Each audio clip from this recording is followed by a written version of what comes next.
This empty chair represents the addict who died today, not knowing recovery was possible.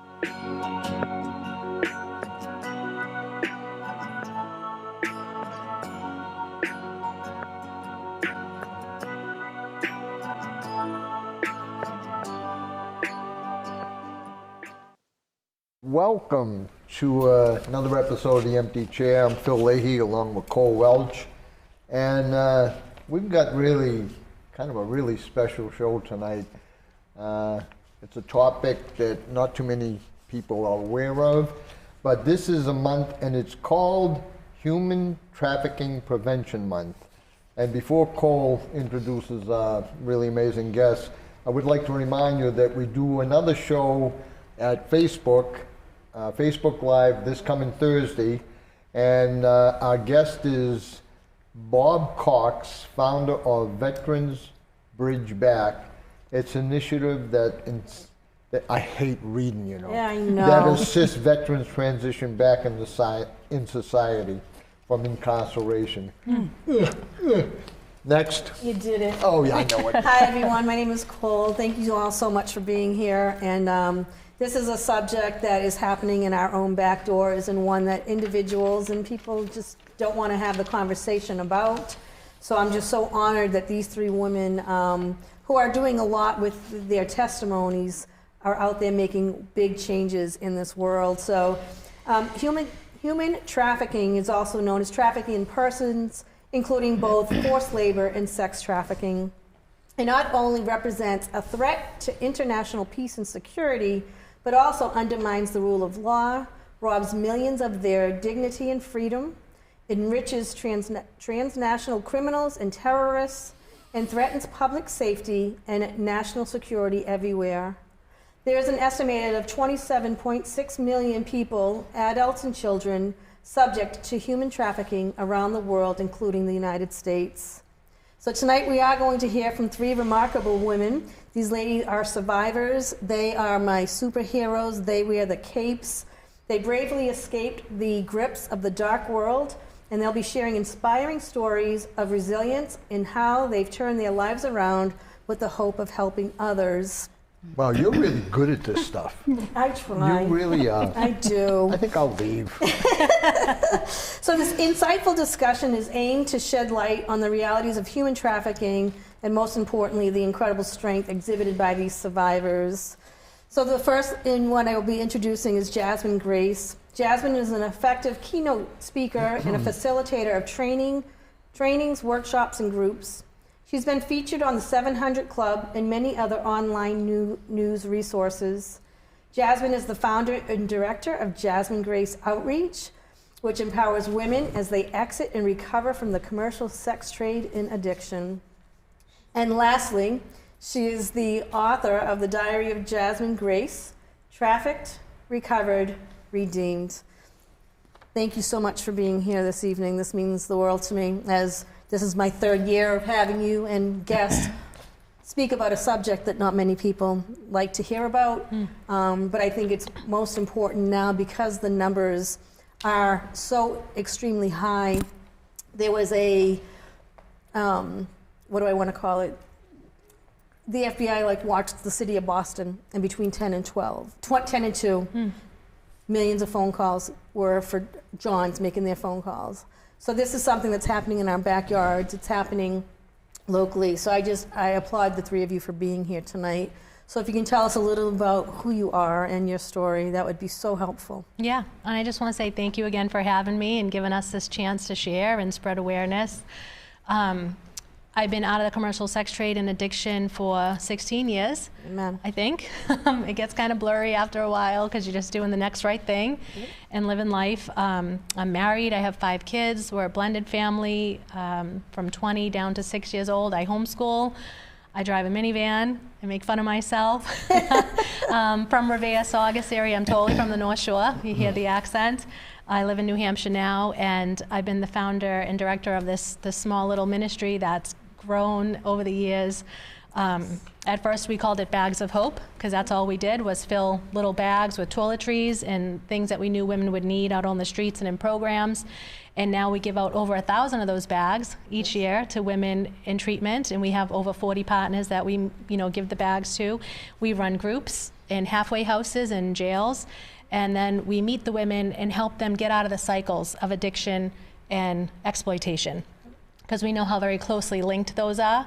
And a lot of the women don't self-identify as survivors because of their early childhood trauma and abuse, our culture and society, and then the shame and stigma, and also the coercion and manipulation that happens with trafficking. A lot of women believe they made the choice to be there, so they're not identifying as survivors, and they stay in that victim mode.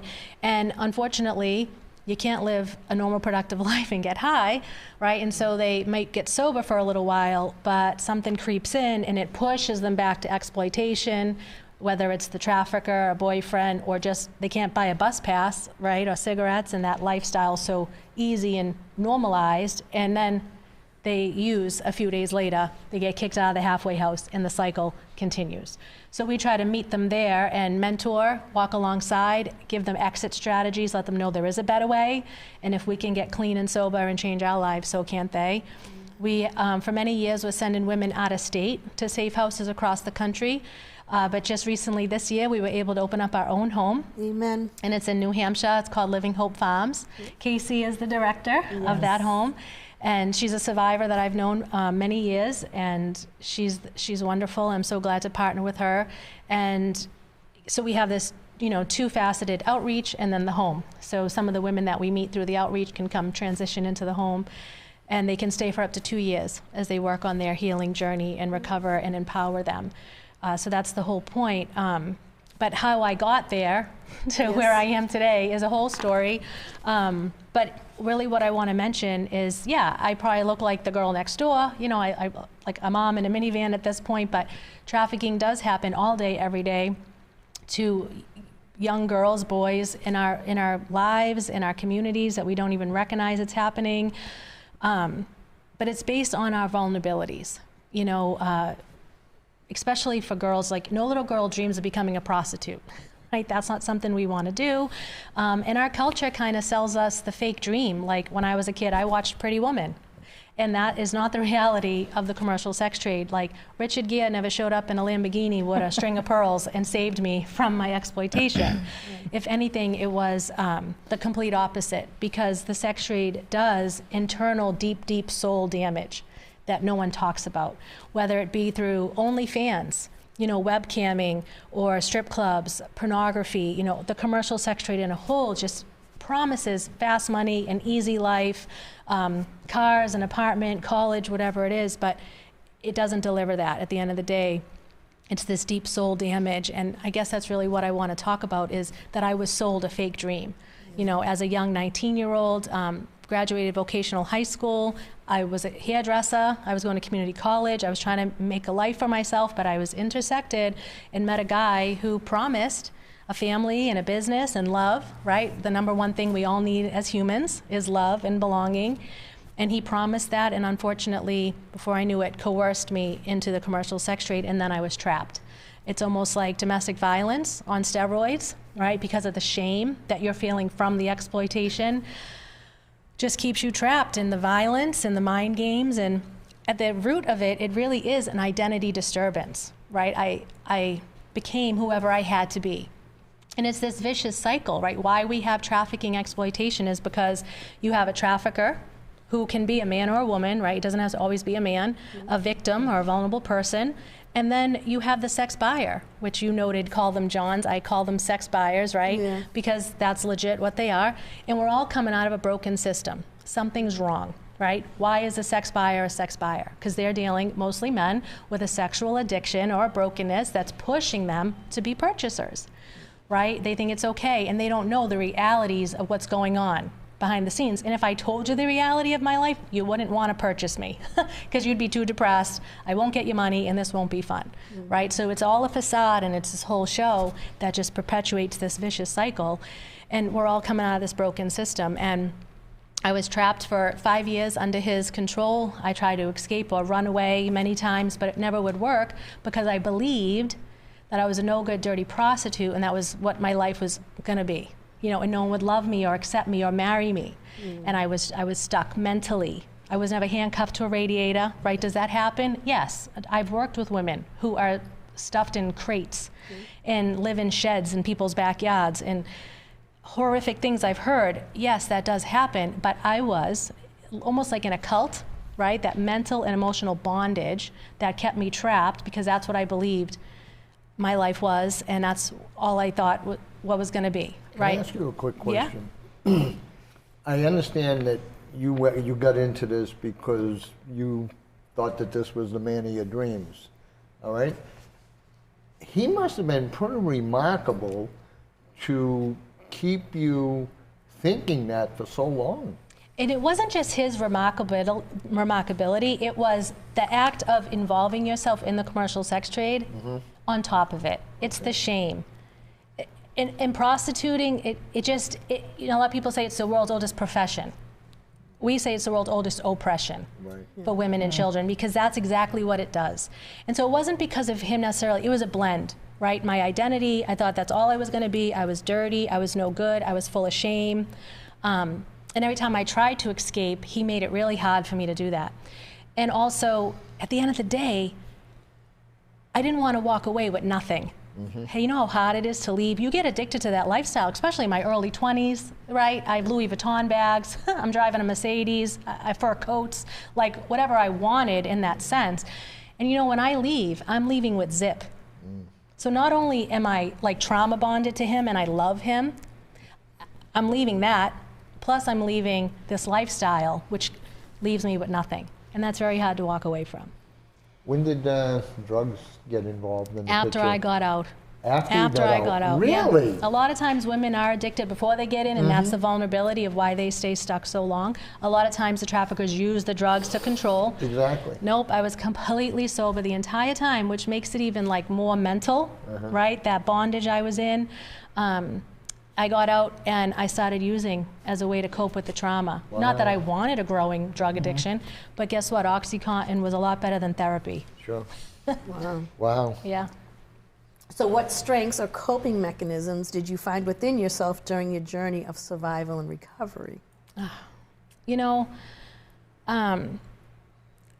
it was through getting clean, getting sober, and surrendering. I had to put it all down, and I had to take the suggestions of people who knew more than me. And I remember being in treatment and one therapist saying, "What do you want to go to the Sinatra house and do it your way?" And I thought he was serious. I was like, "Yeah, is that a place? Yeah. Is it on the South Shore? I'll go." Like, not a thing, because I just wanted to run the show. And I realized that act of surrender, trusting in a power higher than myself, right? I was in AA, the 12 steps, taught me how to live life on life's terms, one day at a time. And then I found my Christian faith, right? I found a church, I found women who were no judgment whatsoever. And they loved me, took me right under their wing. And guess what? Their men, their husbands, or the men in the church, like, didn't want anything from me. They were totally appropriate. And that helped me just build my trust back in humanity, helped me see that people can be decent. And really, for me, their love was like showing me who God was, right? Like they were like Jesus to me, unconditional, loving, forgiving, etc. And that gave me the hope to carry on. And even while I was in the life being exploited, deep down there, and even in active addiction, like I knew this wasn't supposed to be my life, but I was just too much in the trenches to get out. It'd take, you know, a long time. But I knew somewhere down in there, like I was not meant to live this life. Amen. So I just kept fighting. You said you're married and you have how many kids? At 5. A lot. Yeah. So you've been busy anyway, Yeah. obviously. But yeah, you know, obviously you've written a book. Now your kids are obviously aware. How did you kind of approach them on that? You know, what you were and what you are now? Yeah, that's a great question. Early on when I did Bags of Hope, before the book was written, I brought my kids with me to fill bags, to go to the store, buy the items, jump in my minivan, go to Lynn, find the women on the street because it's easy to find them in Lynn, jump out of the minivan, give them the bags, because I wanted to show them, like, this is what you do when when you have a faith, right? You don't just go to church, like you actually do the work, not because you have to, but because you want to and you want to serve.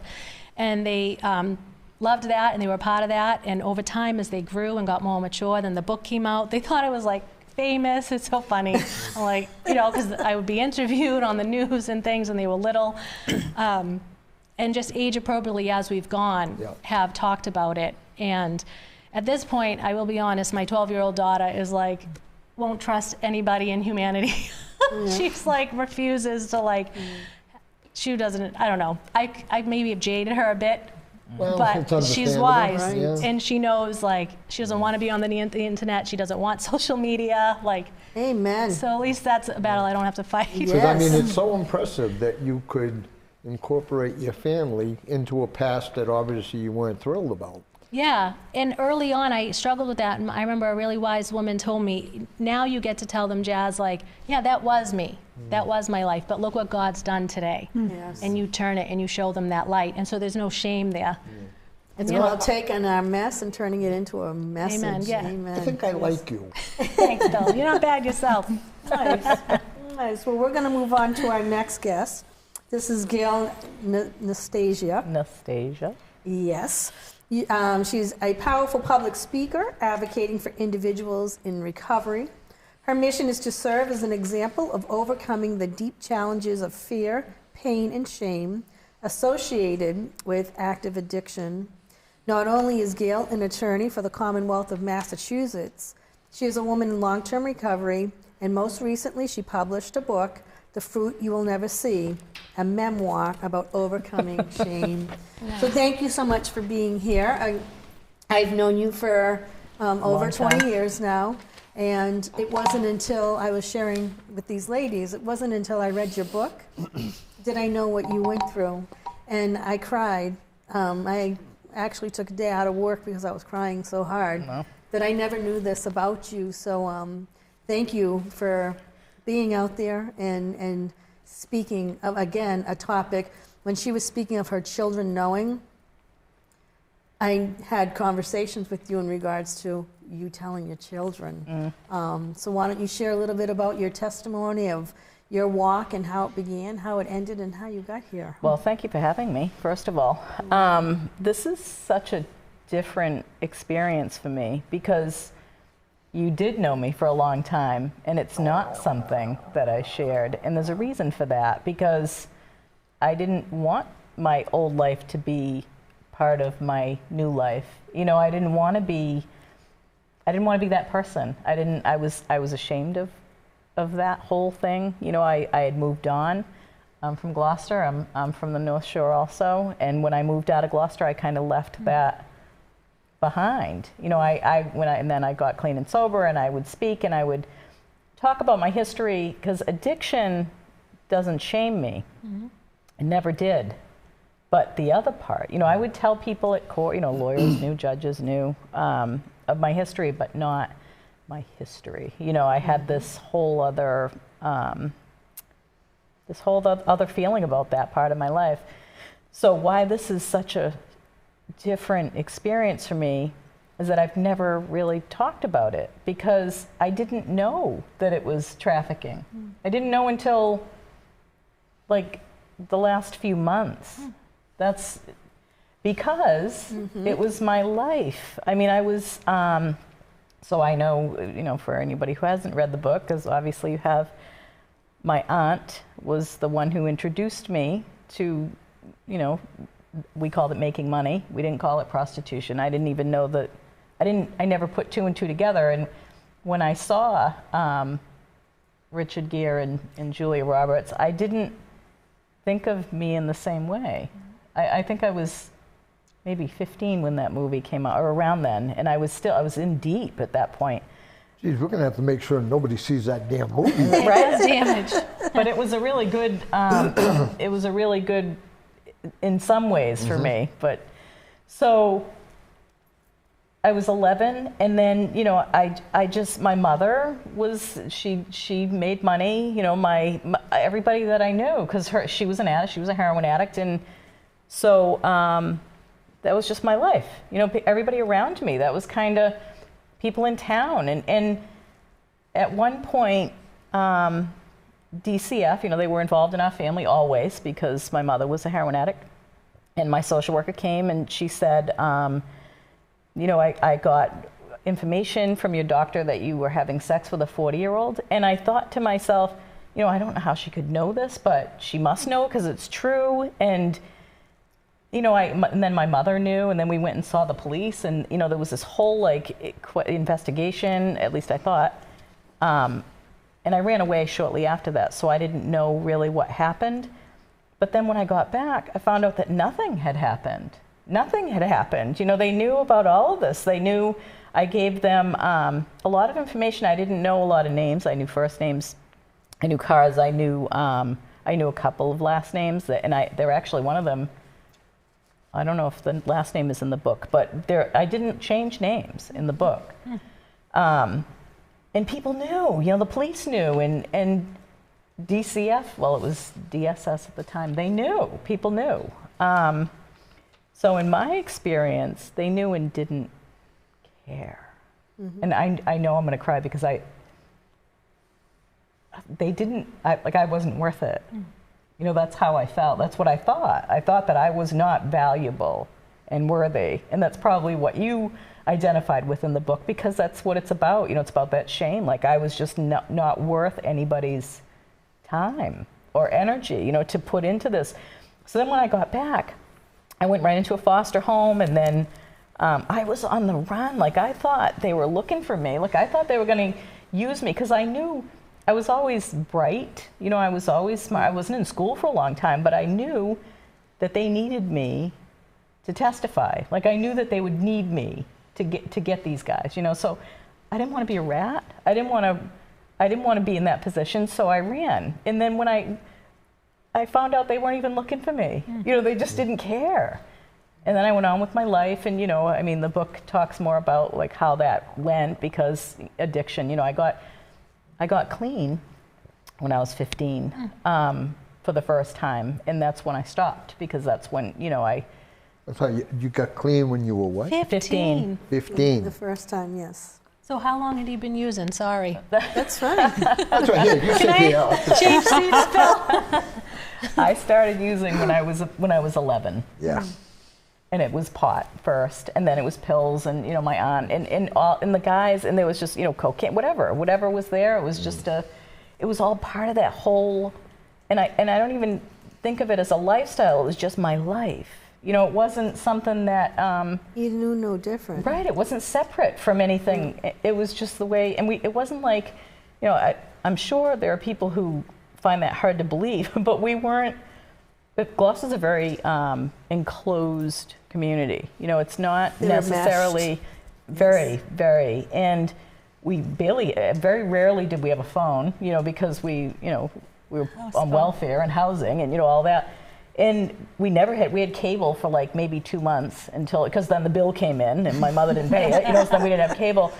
So we were very cut off, and I wasn't in school. I think I missed 67 days in 6th grade or something, it was just, we were very isolated in a lot of ways. Jasmine got involved in this because of love. Kind of sounds like you almost got dragged into somewhat of a family business. It was, I was indoctrinated, but it wasn't by my mother. No, but you said your aunt. Because, my mother found out about it later on when the social worker came. Mm-hmm. I think she probably had an idea before that, but yeah, it was a lifestyle. I guess for lack of a better. And how old were you when you started being abused? 11. So, 11? Yes. Yeah. I'm so sorry. Oh, well, and honestly, this is why I wrote this book. The tagline or the subtitle is A Memoir About Overcoming Shame. Because now I know that my experience is, really, really important. Because I couldn't do what I do, and in telling the story, in writing this book, and for years, I started it in '94, and I went through all this stuff, and I finally published it in May, and it started, it's doing very well. And a lot of people that, you know, I thought I would never want them to know this stuff. I was talking to a lawyer recently that I just met because, I mean, I haven't even met him in person. We have a case together. He's on the other side, and it's a civil thing. And he said something about, oh, I have your book. And I was, you know, for a minute I was like, oh my, you know, it was that moment of panic. But then, you know, I have overcome that enough to be able to, obviously, you know, to be here and. Yeah, you know, we don't have your face blurred out in there. That's good. Okay. Mine's blurred. That's good. Is your mother still alive? No, no. She got AIDS and she passed. So- And I was 25, so. Okay. So how do you feel, now you did the book, and you did say that, you know, the sex trafficking was something you didn't want to really discuss. How do you feel after you've done the book and now everybody in the world knows about it? I feel empowered. I feel like, I feel like, I mean, I wouldn't say necessarily that it's my purpose, but being here talking about this tonight is like the next step in that evolution. You know, you talked about doing the next right thing because, like I said, I didn't know it was trafficking. Like, I did not know that. I thought trafficking was, you know, what happens, like, when they sell people across state lines. That's, you know, and that's what most people do think, actually. And So it was the there whole could be community. Individuals or anyone that will see this will know what she went through is what's happening to me, and you have labeled it for them. Absolutely. Instead of years down the road to say, this was, like, I'm a sex trafficker survivor, you know? And I thought I was making the choice, like you said. I really did. Even at 12, 13, like even now, I was in therapy. I was telling my therapist the other day, even now when I think about it, even though I know intellectually that that was not my decision, like I was groomed, you know, I was too young. When I see an 11-year-old or a 12-year-old or a 17-year-old, my daughter's 19, you know, I mean, my oldest is 35, but my youngest is 19. When I see her, I can't even imagine, you know, like. Well, that's right. I drive a school bus.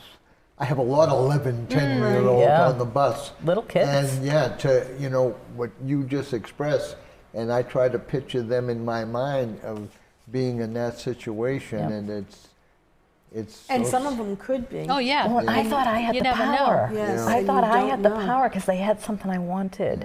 You know, I really did. I thought I was in control. Yeah. Now, I know there's a part in your story that I love about the roses, which is why I brought you. That was the most nice. That was the nicest thing. To your book. Can you tell a little bit about that experience? Because wasn't that one of your first times to feel?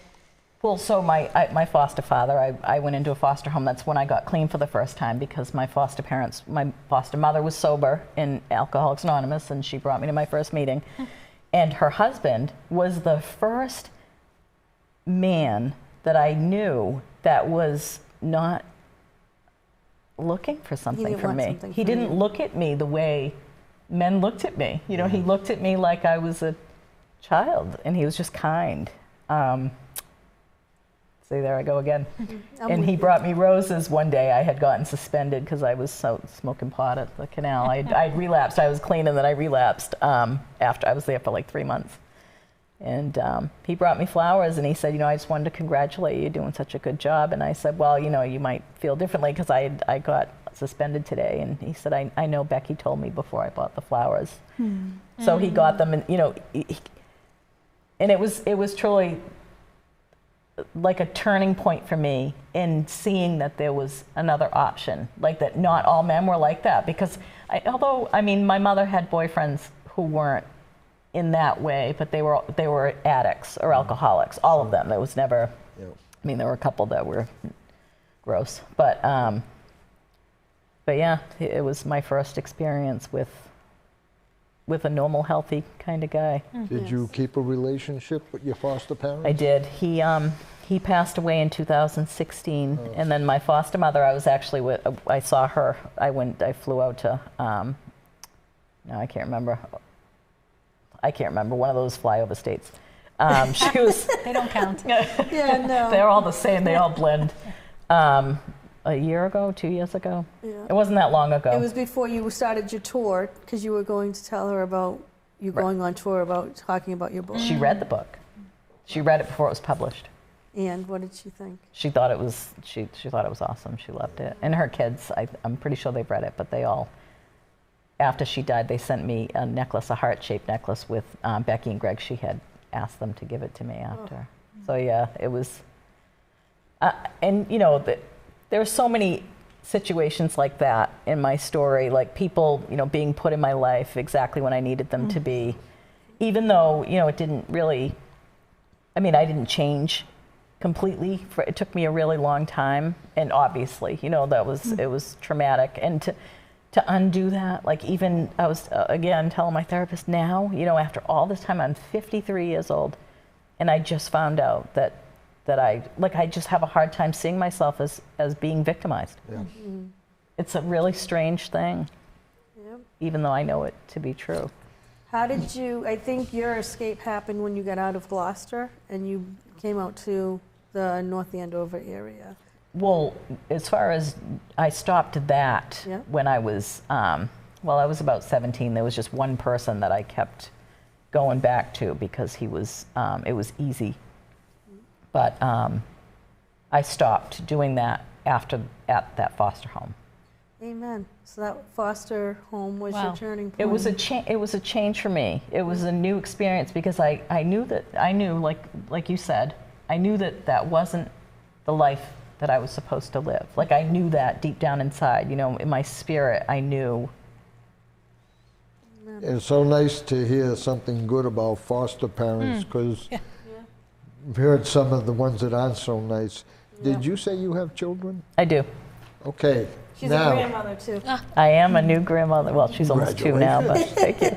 now that you've written the book, how have your kids responded to you in your old life? They've actually handled it pretty well. I mean, I've always been pretty open about things. I'm not shy, but I mean, I'm sure I think they're proud of me. You know, I think that because they know, you know, they know me. They've seen me their whole lives and the things that I've done and, you know, accomplished. And I think they're proud of me. Your son, he wasn't going to read it. Did he read it? I don't think he has. Okay. He did come to my first reading. Okay. Him and my youngest came to my first reading. My oldest, who's 35, she has a master a master in creative nonfiction. So she actually edited this the first time. Wow. So she read it, and she gave me feedback. So she's privy. She definitely read it. I mean, she hasn't read it in its current form, but yeah, they're Well, thank you exceptional. so much for sharing. It really, this is, I'm sure our audience is enjoying this as much as we are hearing about this subject. And I'm going to move on to Casey May, our final guest for this evening. And Casey uses her lived experience to work with the National Center of Sexual Exploitation and Just Love Worldwide. Today, she is the program director of Living Hope Farms, which is a residential home for survivors of trafficking, prostitution, and addiction. Thank you so much for being here. Yeah, thank you for having me. I totally appreciate you being here. I appreciate that the work that you are doing in the home, which was started off through Jasmine. So welcome, and if you could just tell us a little bit about yourself. Yes, thank you. So my story starts when I was younger, to make sense of it all. So as a child, I grew up in a really good, loving Christian home with 2 wonderful parents. But I was sexually abused by a neighbor when I was 7. So 7 to 10. So that kind of started that roller coaster. And I know what these ladies mean by that shame, that overwhelming shame. And, you know, in high school, I remember sitting with some of my girlfriends around my bed, and they were all talking about, like, virginity. And I was just like, like, that's not me, you know? I have nothing to lose. I've already lost that. And how hard that was. And as high school ended, I was in the hospital. I had a back injury, got introduced to oxycodone and Oxycontin, and that's where my addiction took off. And so I battled addiction for years, and my parents, got a lot of therapists for themselves and for me. And I remember one day coming home and my mom, put her foot down, and she's like, Casey, I can't have you. She had seen her therapist earlier that day that was always giving her homework, I guess you call it. So she said, I have to take you somewhere. I have to drop you off. And so she did, and I don't blame her. I mean, they went through years with me, relapsing, getting clean, relapsing, getting clean. And then when they took the oxys off the market, it switched to heroin. And so I am from Maine, and that's where my trafficking situation starts. So in 2015, I was outside a women's shelter, which also helped you get into services. And I was outside smoking a cigarette, and this guy walked up to me, and it was like he knew everything that I either wanted to feel or was feeling in that moment. What is a girl like you doing out here? You're gonna stay in a shelter? You wanna sleep on a mat? Like, what are you thinking? Like, come with me. And he also knew that I was using, so that was another thing. Like, I was like, no, I do not wanna sleep at this shelter. And he had drugs. So I remember walking with him to his car, and I always tell people this, and I'll never forget it, is seeing this girl in that back seat of that car, and her face just stone, like, and I remember saying, hi, I'm Casey, and nothing, And so we get in the car and we start driving, and we get on the highway and we head south, and I'm thinking, like, it's taken a long time to get to this person's drug dealer's house, like where his stash or whatever it was. But we weren't going to a house. We were going down. At this time you were 15? No, this was in 2015. Oh. Yeah. So I was 22. Okay. Yeah. And so that was my first red flag. Like, this is taking way too long. And we end up going down to Boston, and he would be my trafficker. He trafficked me, 4 other women, and 2 girls that were minors. And as time went on in that cycle, we went all up and down the East Coast doing something called posting. So we would either stay in apartment that he had, his friend's apartment, or most of the time hotels. And he worked with another lady, as Jazz mentioned. It's not always men, it's women too. And so for all of us girls, we would post on which they had Backpage then. And the trafficking I had never experienced that. And it wasn't very long till I was that girl in the back seat, just stoned and like gone with trauma. And just wondering, when is this gonna stop? You see all those green exit signs, and today that's fine, I'm driving down the highway, but then it was like so much. And so eventually, we all used a couple of phones, which is common when you're posting, and I call my mom. So when I was a kid, I remember they made this rule, so if anyone ever tells you you're gonna get picked up at school or someone tries to kidnap you, you would have a code word. And our code word was rooster. So I remember asking my mom, like, was the rooster out? And she got it. So she knew to save that number that I had called from, and she got a hold of the authorities. A cop who I will always recognize way more than a cop, a man that really did a lot for me and did a lot for my family. His name is Steve Webster. At the time, he worked for the South Portland Police Department. And he would, during this time, he would not only work in the investigation of looking for me, but he would go and sit with my mom and dad. And today, that's, especially with my dad passed, that brings me great comfort that he was with them there, you know, like he didn't take his job as an office job from 9 to 5 and just an investigation. He knew that the families of these women that were missing needed help too. And so the federal, the FBI, the Homeland Security, they all got involved, and they were able to track us now that my mom had given the authorities that number of the cell phone. And so eventually we were all taken out. My trafficker was arrested. I think the final charges was 12 counts of human trafficking, 3 counts of human trafficking on a minor. And he took a plea deal for 30 years in federal prison. And so as I got out of that, I went to a safe home in the Boston area called Amira. And that's where I met Jasmine.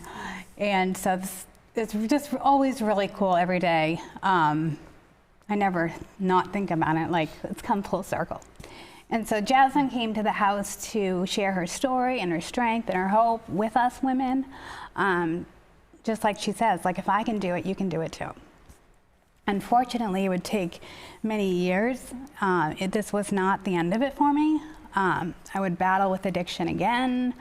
And so it probably took another 7, 8 years before I got it together. And another time of trafficking. Although this time of trafficking, it wasn't the commercial trafficking. It was, well, it was still commercial, but it was with, similar to like what Jazz went through with the boyfriend type persona. Like, oh, I love you, I'm gonna take care of you, I'll never let anything happen to you. And I didn't even have any red flags at first, like that this guy could be a trafficker. And then it did, and then it happened. And so, yeah, today I work as the director at Living Hope Farms and helping other women that have gone through what I've gone through. And it brings me a lot of joy and a place to put all that shame, you know. I turned my life back over to the Lord. I try and do the best I can every day. I live an honest life. I'm a girl that actually wants my word to stick now. And it's all because of the Lord. Amen. Yeah. And, you know, we have questions for the 3 of you who, like, this is Prevention Month, prevention and education in regards to this topic. What would signs be for a parent or a friend or a teacher look for in regards to, is this, even my bus driver, he's surrounded by kids. Is there something specifically we need to be looking for? Yeah, be careful of those damn bus drivers. But you see kids, so you should, you Well, know, I think what it's they give us important for to know that information. like trafficking can look like a variety of ways. It's so many different ways, but the end feeling of that shame and brokenness and hurt is the same. So some people can be trafficked in their own homes. Some people can be trafficked by their lovers. Some people can be taken away and kidnapped out of a situation and trafficked. We have the trafficking overseas, like the whole Thailand thing. So it can look like a variety of ways. We recently know a woman who does substitute teaching who is being trafficked. So it can look like a variety of ways. And so I am in the process of writing my book, which I someday hopefully will have. But and I thought of this, that like it doesn't, that code word that I used with my mother, that doesn't have to be just for kids.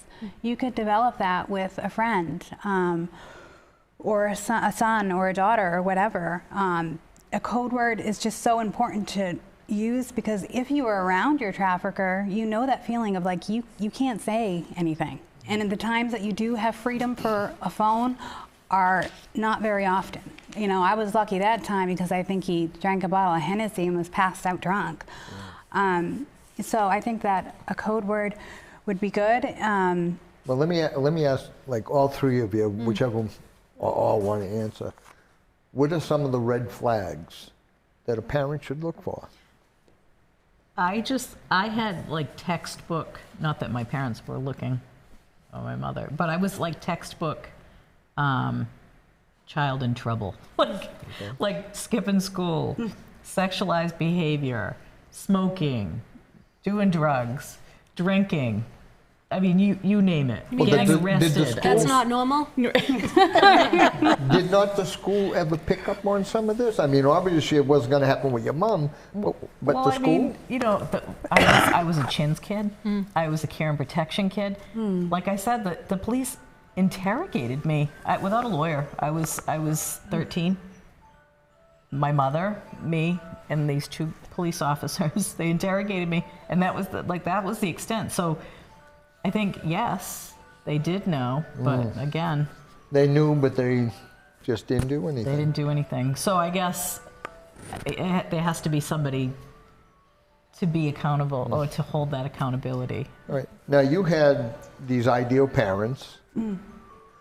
What red flags do you think they should have been looking for, or would they have noticed? Well, I think, you know, one of the good things about you guys doing this show is that we're getting this out there, right? So for a lot of parents, they have no idea, and we can't blame them for that. But shows like this, and speaking engagements, and sharing our stories can help open this up. So I would say, if I could name a top couple red flags, you know, if your child is having consistent communication, and then obviously that changes, that would be a red flag. Also, social media. There's a lot of apps nowadays where children can talk and even without a phone number, right? There's a app called Snapchat where the whole conversation can virtually disappear, which I frankly think should be illegal, because the only one using that is somebody up to no So good. social media has played a big part. Right. Even there was my friend's son was on a game, playing on a game, and a gentleman started to speak to him. It's a with the whole game. new world. Yeah, Yes. it really is. So let's take it off of the parents, because sometimes our parents don't see it. Yeah. These kids that are going to school, they all have friends. What could a friend notice in an individual to say, you know what? What's going on here doesn't look right. What would a friend look for? All those red flags she mentioned. But then some of the women I've worked with too can hold it together. Like, they are athletes, they are cheerleaders, or like they can hold it together for a little bit of time. But something obvious kind of happens sooner or later, and you can't hold it together anymore. And if you're close enough with somebody, you'll notice when they're off. But I think teachers have a huge role, because sometimes teachers see the kid more than the parents do, right? If the parents are working full-time or whatever, the teachers, I've spoken with women who the teacher noticed something was wrong with this kid. And even in Casey's case, like, she was 7 and she was being sexually abused, or 10, whatever it was, Casey, I'm sorry. Those are her vulnerabilities. Like, someone should have recognized that then. Yeah. And then maybe later she wouldn't have been on drugs and so vulnerable, etc. So just as an adult, when you're around kids, noticing anything that's off and developing these relationships and being available is so important. One of the biggest problems Cole and I have had over the years, and we've been doing this for a while, we do host a lot of events, but when we host a lot of events, probably 90% of the people in there are people who have already been affected. We have the hardest time reaching those who haven't been affected. Do you guys come across that? And if you do, how can you help us Well, out? that you know of. Because the people that have been affected are affecting the people who are being affected. So the people watching, somebody sees it on Facebook or whatever, they hear these stories or they read these books and they say, Well, see, like, I'm talking about the parents who belong to that Not My Kid Club. yeah. All right? Those are the ones I've been trying to reach for 20 odd years. And that's, I think that's the biggest disappointment of all the stuff I've done, is I just don't seem to be able to reach them. Now, you Until guys, it's too late. Too late. Yeah. yeah, do you guys run into that? But I mean, 'Cause we live in it's bubbles. It's not too late though, right? Because again, I mean, as much as I can't even say I wish I had a different history, because I wouldn't be who I am. Right. But I had to experience what I had to experience, and I'm not saying that we should just throw in the towel, but I mean, there's only so much, you know, even back then, if somebody had, I mean, people did know, and I still didn't stop until. How would you guys attract people who, you know, don't know exactly what sex trafficking is? You know, who thought that sex trafficking is, you know, grabbing them across Mexico or whatever like that. How do you let them know that their own kids could be vulnerable? Yeah. Read survivor books. Oh, smartass. Watch real documentaries. Yeah. You know, Yeah. just like this, we have to share it. We have to Right. talk Yeah. about it. And you Get it know, out in the open. it's really the men who need to step up, like, you know, and be the protectors and defenders, I'm sorry, of young kids and women, because somehow, you know, if it wasn't for such a demand, there wouldn't be such a need for a supply. Yeah, So if we can have men really step up and be part of the solution. freaking damn men. And even that change in like sexualization of women, like that, just that shift, you know, the way that women are And treated. you know, something you said about that is something that I've always said about substances. If you reduce the demand, the problem, that is the cure. Yeah. Absolutely. And my hopes is people seeing this, because this is live right now, but it's also going to be in the archives. And I really hope that at least one person sees it and says, I didn't know I'm being sex trafficked.